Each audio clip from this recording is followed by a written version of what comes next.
Welcome to another episode of Follow the Brand. I am your host, Grant Mcgaugh, CEO of 5-Star BDM, a 5-star personal branding and business development company. I want to take you on a journey that takes another deep dive into the world of personal branding and business development using compelling personal story, business conversations, and tips to improve your personal brand. By listening to the Follow the Brand podcast series, you will be able to differentiate yourself from the competition and allow you to build trust with prospective clients and employers. You never get a second chance to make a first impression. Make it one that will set you apart, build trust, and reflect who you are.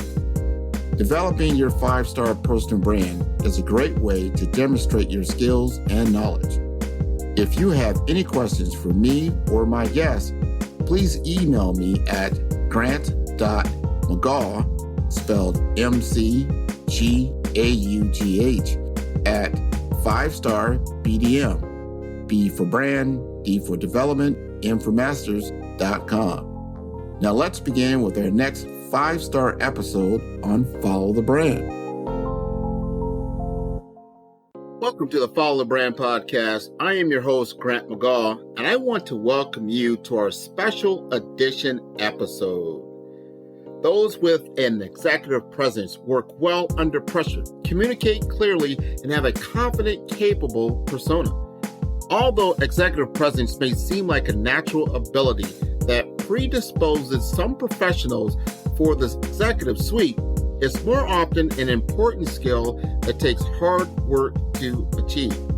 My guest, Sandra Severe, is the combination of personality and character traits that make a dynamic executive.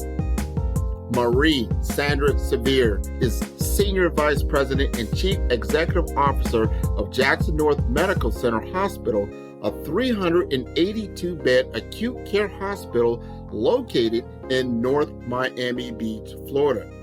Affiliated with the world-class Jackson Health System, one of the nation's largest public health systems, Jackson North offers a full spectrum of service and is staffed by nationally respected physicians and healthcare professionals who practice a wide array of medical specialties. Ms. Severe is responsible for managing the day-to-day operations at Jackson North, which serves the residents of North Miami-Dade and South Broward counties. Ms. Severe joined Jackson in 2014 and grew in leadership positions throughout Jackson's behavioral health facilities.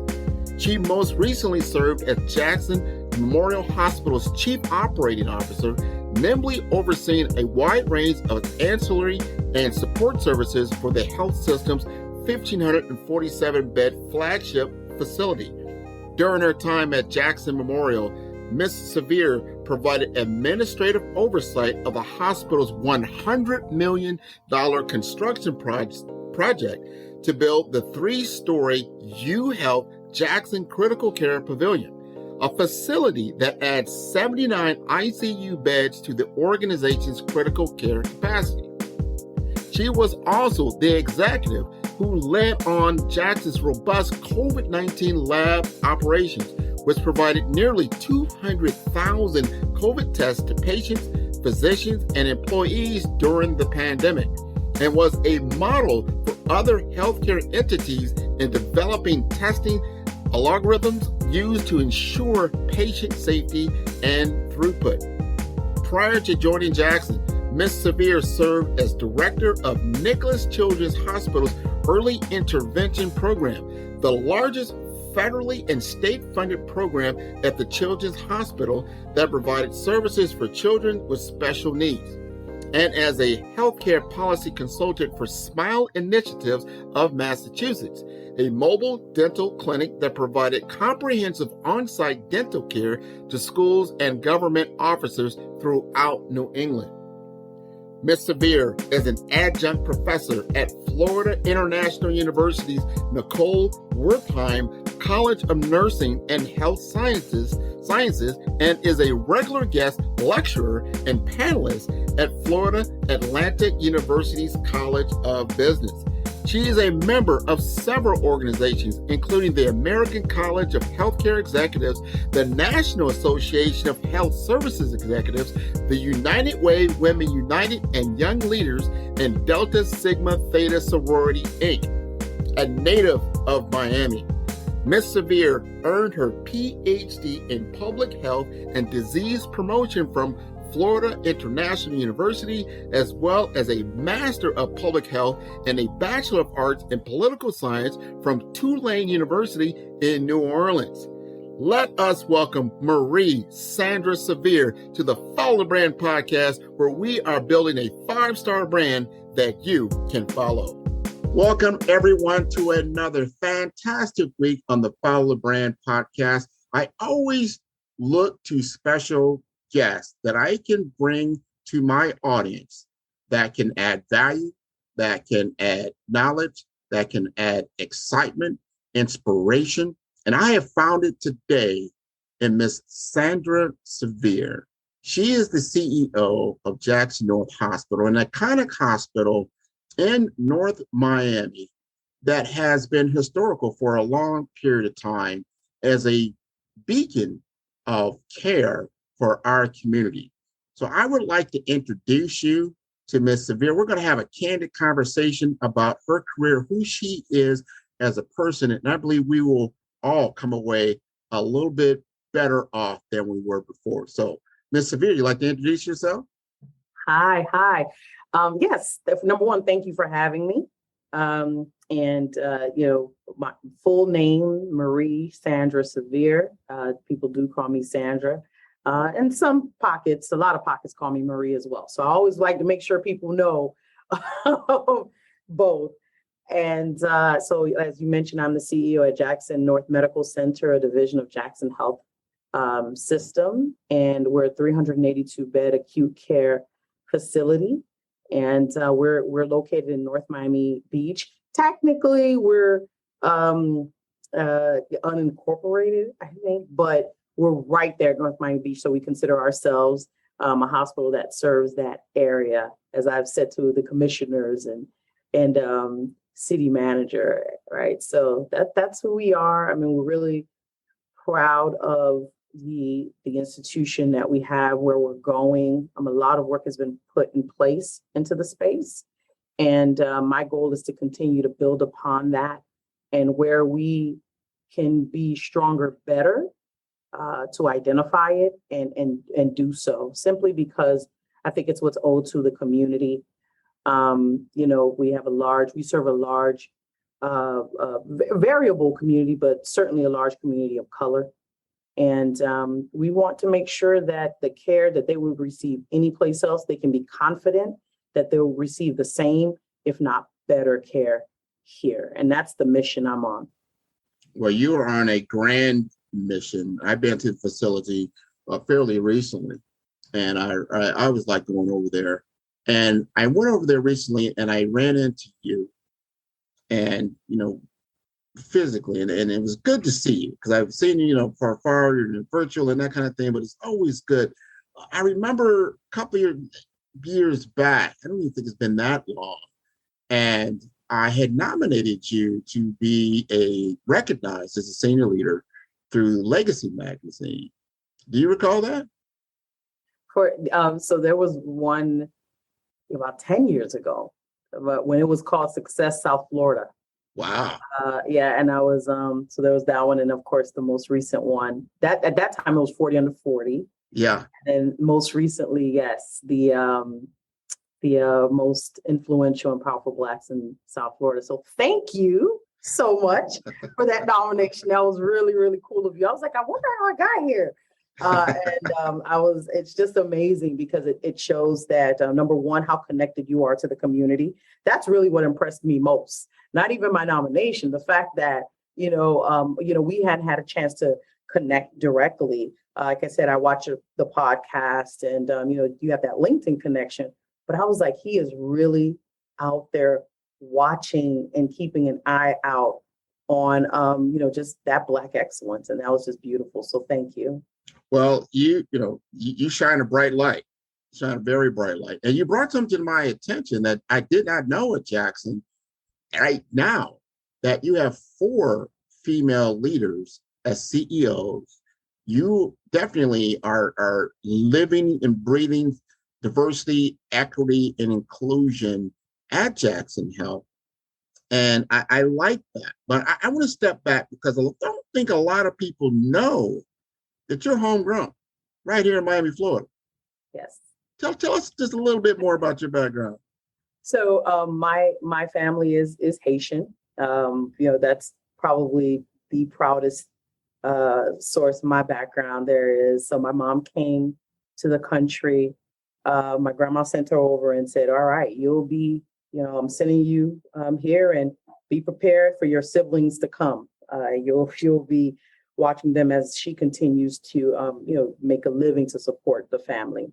They were doing fine in Haiti, but, in the States, of course, as many immigrant stories, the opportunities will be there.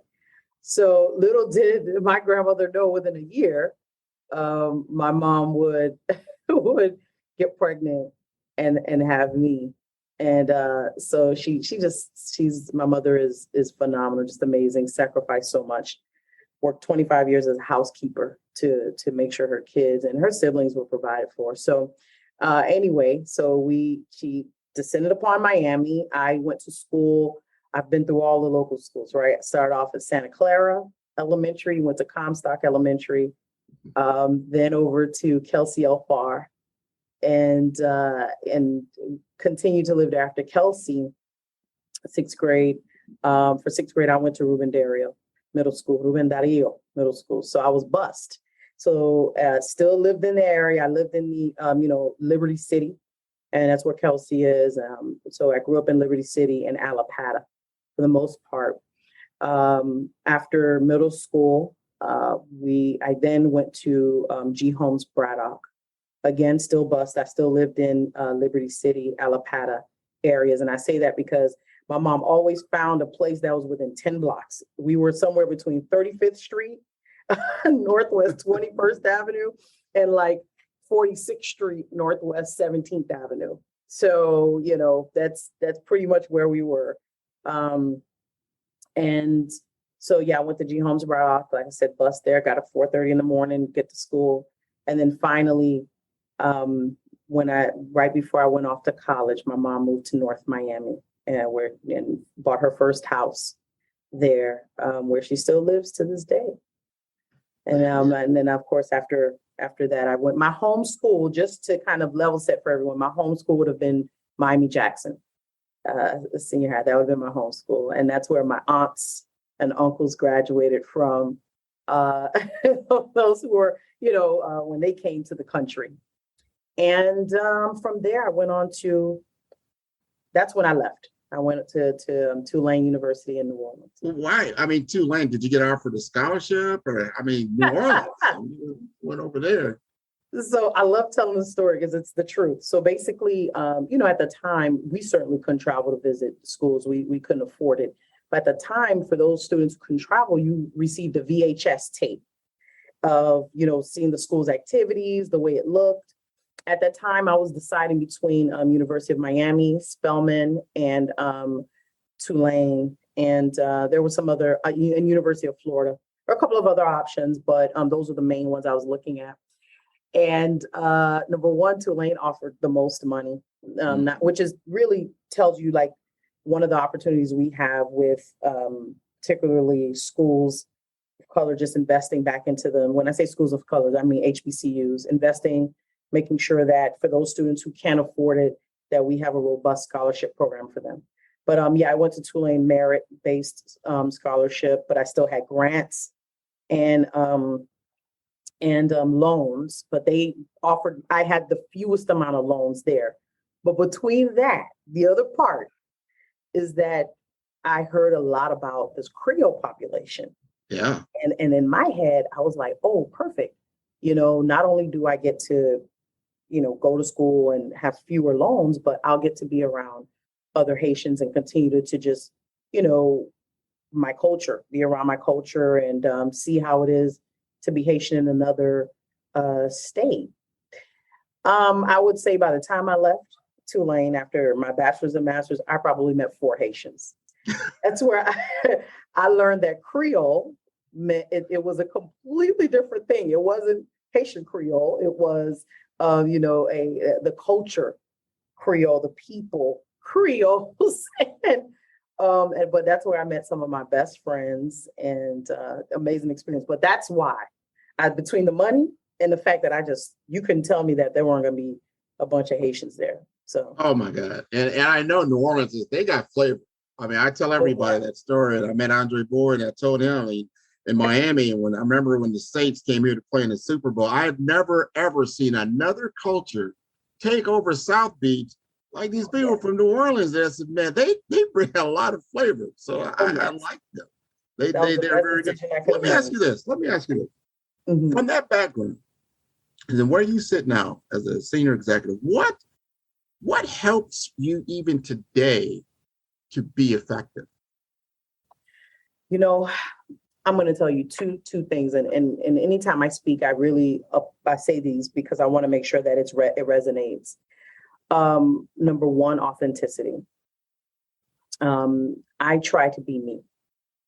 In being me, I recognize that I tell my bosses this, that I'm going to work hard for you.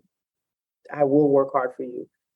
I will take feedback. I take feedback pretty well. I will take the lessons that I need to really augment, but please allow me to be me, which means that I am going to be honest when and it could be the Libra in me. If I find something unjust, I won't sit back and just let it be. I'm going to speak out. The status quo just it's not enough to stand by. So I'm authentic. At the same time, I do my best to be humble. Mm-hmm. And in that humility, recognizing that I don't know everything, being willing to continuously learn from anybody. Throughout my career, you'll see that, I remember one time, and prior to this, I was working at another hospital, and I remember helping my medical records clerk. I just wanted some stuff, taken care of. I was the director at the time. And I remember a leader saying to me, it's not a good look that you're helping him and do that because you need to rise. I fully disagreed because I wanted him to understand that I'm not saying that I would sit in the medical records and do that all the time, but I wanted him to understand, number one, I want it done a certain way. So I'm going to show you, but I'm in this with you. Mm-hmm. And, and I think that's where the humility comes from. My title is what it is. Embedded in that title is going to be leadership. And yes, it is how you present yourself. It is more being than doing. That is a big thing, a very big thing. But being humble enough to know when you can take that step back and give of yourself. And I truly believe that's where I am today. So my big mouth, trust me, my bosses, they're like, oh Lord, here's the big mouth. So the big mouth is certainly there. But I think that balance. Well, everybody has qualities and strengths, right? And understanding your strengths, even your weaknesses, will lead to opportunities. Yeah. I truly believe that. Now, when I was at your facility, we were there through the National Association of Health Service Executives and the Florida chapter, and we talked about race, and we talked about just in DE&I at a level, and I want to talk from this from the national level, United States level, looking at the disparities in leadership across the nation. When you look at the numbers population-wise, it's not reflected in the leadership. And how does that affect patient care? Could you give us some light on that?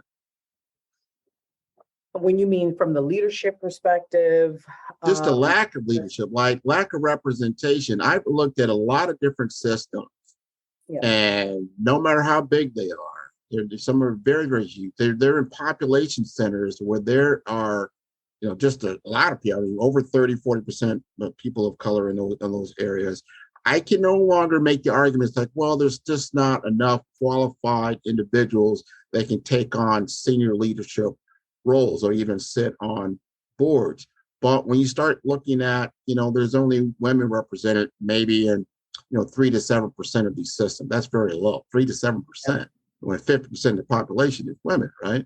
And then you start going into down the minority world, whether you're African American or you may be Latino or of another ethnicity, and it's just not represented. How do you see that? Because you're making that road upward. You've been at the levels where we're totally not represented, and now you're making it. You can see outwardly. How would you comment on that kind of reality?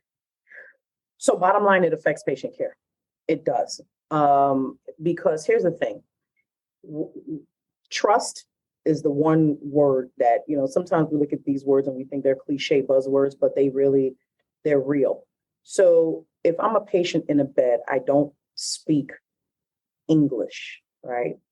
And, and I'm scared, I'm worried. I don't have an advocate. I don't have someone to translate for me. Someone comes in, does not speak my language. How can I fully express how I'm feeling? You can't, right? So, but it's different when you have someone who comes in and speaks your language, then it's a different ballgame. If, we already know historically and rightfully so, African Americans, Black Americans have issues with trust with the medical community. If I never see anyone who looks like me, not a nurse, not a tech, not a doctor, do I feel like that institution has my best interest in mind? The likelihood is you probably don't. So, the notion that representation matters is huge. I'm telling you right now, one of the things I'm trying to work on is really building that trust with, like, as I mentioned before, various communities. And so this extends beyond just Black and white and language, religious, right? So we have a large Jewish population not far from here. They don't choose to come here. And so when I ask myself the question, why? It's because have we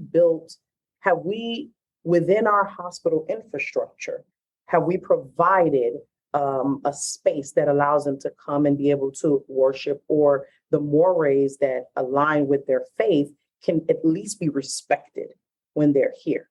You know what I mean? For instance, Fridays, once sundown happens, do we have, a system that allows for them to not to have to ask for to have their dietary needs met? Elevators. Do we have elevators that honor the Sabbath, meaning that they'll stop on every floor so they don't have to press a button? We do.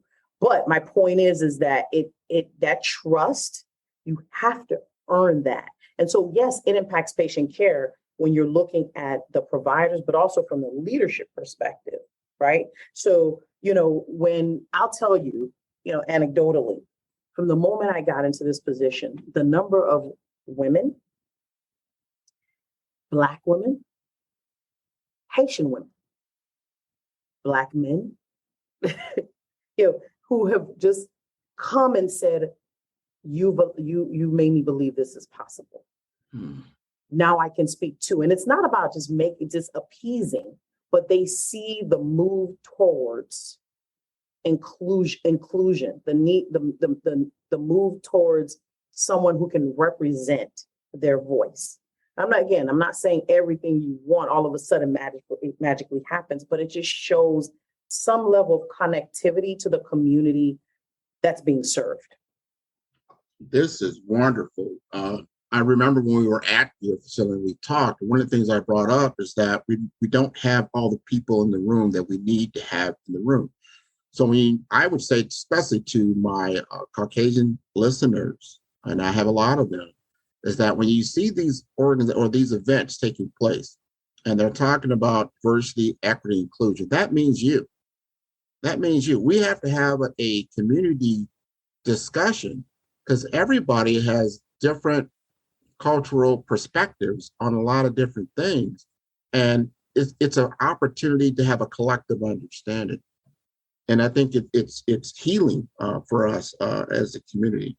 So the other thing I wanted to express upon is that, especially yourself, sometimes you walk into a boardroom, you're going to have you're going to be in a meeting that's going to affect lives, right? You're now in that room. You're in that seat. You can listen in. All right, this is how we're going to affect the healthcare in my community. And you can now see if you're not in that seat and you're not hearing and listening to the issues, whether they're financial, whether they're cultural, and the like, and that you can add input for direction, because out of those boardrooms comes policies and procedures and that kind of thing. Now you see that why it's so important to have everyone that's affected in the room. Do you see where I'm going with that? Absolutely. Absolutely. Well, because here's the bottom line, right? How can you make decisions for a group you don't understand? Right. That's really all it is. You know, you have research, yes, we have that, but the voice matters. And one thing I will say with, you know, having been at Jackson for quite some time is that, you know, we have had leaders who have been bold enough to ask the question. Now, implementation takes some time. It's not always worked the way I would say I would have liked. But the allowance to be able to sit here and say, listen, this has an impact. You know, for instance, we were having discussions about individuals who come in who work in like environmental services, nutrition, those kind of early starter entry level positions. You know, I've had the conversation about, okay, you know, a lot of these people are individuals who want a second chance, or they're first out of school. How do we make it so that it's not so difficult for them to get an opportunity, right? Mm-hmm. You know, you're asking, there's certain parameters that we ask that it's like, okay, you know, does that make sense for this population, right? So that's where I think having that seat and having it as early as possible, it allows to represent the population, as I mentioned, as you reference, but also it gives that real voice. And I think that's what's really important. Coming into this hospital, meeting with my team, okay, what do we need to give voice to? Because number one, you know, whatever resources there are within our system needs to be available to this hospital as well. If we're doing an activity that, let's say there's a system level activity that doesn't necessarily meet the needs of our population here, you know, at least now I can sit there and say, okay, that does not work for us. If I'm really going to grasp at the people I need to grasp at, then this is the way that I'm recommending we do it. Mm-hmm. Tell me why I can't. And if that why does not have meat behind it, understand I'm going to push until we can get to either a resolution that says we will do it the way it's going to meet the needs of the population we serve here, or I understand what true barriers exist. So that's why it's important to be able to have that voice. I tell you, I'm glad you're in the room. I am so glad you're in the room because I know my voice is being heard. I'm going to switch the conversation a little bit here and talk about career development. And I talk to a lot of different healthcare executives, and, you know, they get their schooling, they get their education, they get some, you know, first level jobs, and they have, you know, desire to move, you know, forward in the organization. Now, this is a brand show, right? Follow the brand. And one of the things about branding is about differentiation. And when I look at yourself and you're in your personal brand and what you've been able to accomplish, you're able to differentiate yourself. You're able to take your uniqueness and move yourself forward into the position that you are now. How would you articulate what has been very, very a strength, I would say, a strength for you that you were able to take and use that for senior leadership, executive direction? This episode is brought to you by 5-Star BDM. 5-Star BDM is a professional consulting and advisory group keenly focused on business development services for small to mid-sized businesses and entrepreneurs. Although every business is unique, they often share challenges that can be addressed through smart branding. Services include process improvement and operations, digital strategy and transformation, business intelligence, digital marketing, and personal branding. Our 5-star business and personal branding company has helped a number of professionals and organizations to optimize and grow. The result is more business, more opportunities, better reach, positive outcomes. Please visit www.5starbdm.com to learn more and view all the episodes of Follow the Brand.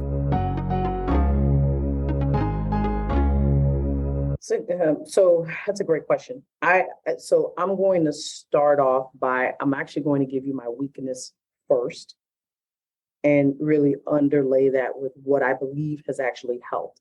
So one of the big things that really is important is visibility in these instances. And so a big way in visibility, a big part of visibility is networking, right? Allowing people to see you, having conversations, the connections.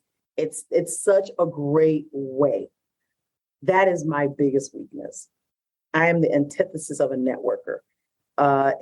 Most people who know me don't believe it. Who don't know me that well don't believe it. If you know me, you're like, yeah, she doesn't. I tend to stand in the background a little bit. I'll let you start the conversation and I'll jump in. So I don't make the best use of networking.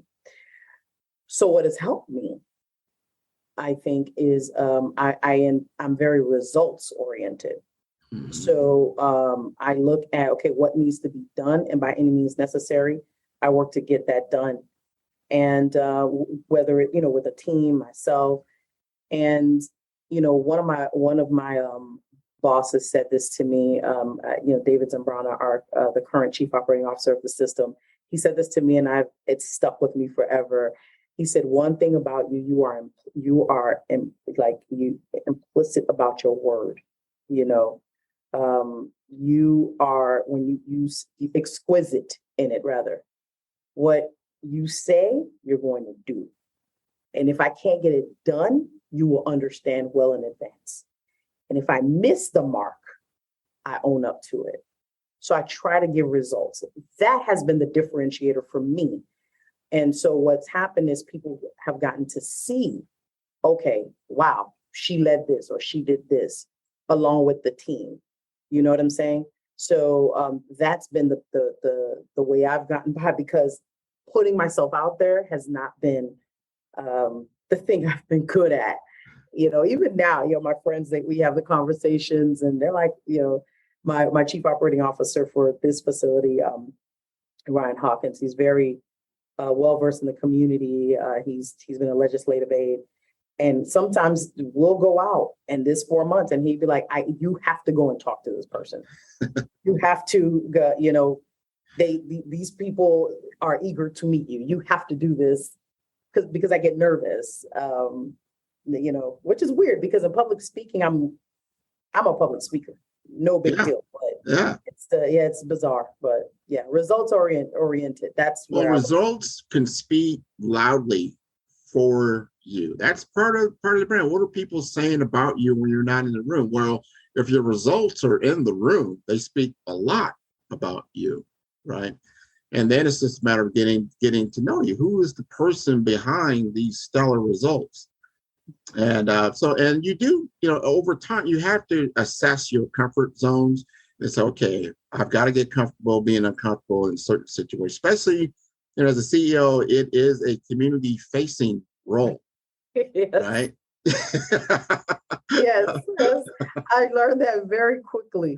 I liked being the woman behind the results. I would always tell my CEOs, my job is to make you don't have to worry about what's happening in the day-to-day. I'll take care of that. You go out there, make us the money. You go out there and leverage. If you have to deal with what's happening in the facility, then I'm not doing my job. Now the roles reverse. So I'm having to go out there and I'm telling my team, whatever you need to book me for, I need to just break out of that. So You're absolutely right. It's a switch. It's a change. Well, you've got a great story to tell. It's all about owning your story, telling your story at the highest levels. You have a fantastic story. I know so many different people would find inspiration in what you do. I mean, previously to you, there was Roy Hawkins Jr. He was also born at Jackson Memorial Hospital. And then we've seen him do some ascending. And so it's the inspiration, but it's also about, all right, what are the real skill sets you need to advance? What are the things that you need to do? You can't just be like, okay, well, there are initiatives out there that may help me because I'm a woman. There are initiatives out there that may help me because I am a person of color. Well, at the end of the day, you've got to be able to do the job. You've got to have the skill sets to be able to perform and to do it at a high level. And that comes from confidence. And what I get from you is a great deal of confidence. Thank you. I worked on that. Well, you worked on it very well. That's part of your results, confidence. Put that down, right? So before we conclude, I want to give the mic to you. I want you to speak to our audience about that passion, about that energy that is a part of you that gets you up and out every day. That when you walk by a patient room and you see a patient in that room, you know that person is at their most vulnerable moments, and it's up to you to do what you can to have a positive outcome. Can you talk to us about that? You know, that one I try to make it very personal. And this is what I explain to people, whether it's me teaching, just having, mentoring conversations, or just really speaking with the staff. One day, that person in that bed is going to be you, someone you love, someone you know, right? And the feelings we express. So when you talk about just kind of like position fatigue, you've been doing something for so long, it becomes, just every day. But for those individuals who come in, this is not their everyday. Okay.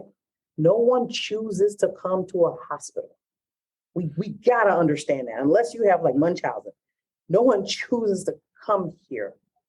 So our job is to take care of them as best as possible, and give them an experience to, assuage the fear, the concerns, the things that are scary, because you're putting your trust in a stranger when you walk into a hospital room. You're putting your life in the hands of a stranger. That's bottom line. And, it's important, I think, to connect to that. And sometimes let's say you don't want to make it personal. You don't want to make it about you per se, because you can't, for whatever reason, you can't personally connect to that experience. You still have to you go back to your humanity. And that's just, we chose this profession for a reason. Okay. And in choosing that, why not be the best at it? Understanding there's a life at the other end of that. And that crosses whether you're providing direct patient care or not. The policies, the decisions I make for this hospital ultimately impacts a patient, ultimately impacts someone's mother, someone's daughter, someone's husband, someone's, friend. And that's critical. That is a huge deal. So I even talk about, the notion of staff being happy, right? So recently, something small, we said, okay, let's shake things up and do a farmer's market. When staff, every other Friday, staff can, go outside, kind of get some food, some, I don't know, seeds and lotions and stuff like that. Why? Because what can I do to switch up the monotony for the staff? What can I do to bring them some level of joy, some level of excitement when they come here? Because that is going to be expressed in the way they care. I need them to understand I care just as much about you as that person in that room, in that bed. That in turn allows them to put in the work to make sure that no matter what, someone cares about me too. So I'll express that same care outwardly. So that's really, I get on a soapbox about that because, that's why we're here. We, at the end of the day, we chose these careers. You know what I mean? I want to be clear about that. We chose these careers. We chose these jobs. Whether it's, okay, well, you know what? I wish to be doing something else. We chose this at some point. Mm-hmm. Make the best of it. Correct. I couldn't agree with you more. You've got to love what you do. And I know it's hard, especially coming through this COVID pandemic. It's a lot of burnout. A lot of people put in a lot of different hours. You got tested. Your mettle got tested. You saw the limits of what you can do. And I truly appreciate everything that you do, everything that your staff does, every clinical worker out in the field. I really appreciate you.